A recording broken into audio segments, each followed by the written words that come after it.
Hello everyone, I'm back with another video. Hey, in this video we'll discuss how to download and install GitHub on Windows 11. So with that being said, let's get started.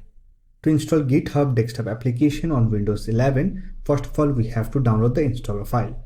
For that, simply open any browser and visit desktop.github.com/download. Don't worry about the download link. I'll provide the download link in the description box. So here you can see download GitHub desktop. Simply click on download for Windows and wait for the download process to complete. Once the download has been completed, simply open the installer file.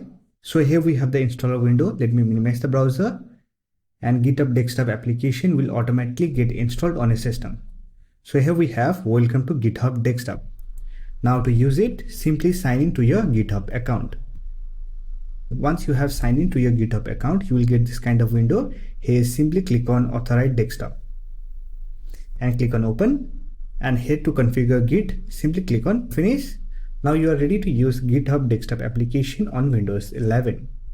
So that's it for this video. Hope this video was helpful to you. If you found this video helpful, don't forget to hit that like button and subscribe to the channel for more videos like this. Bye for now. See you next video.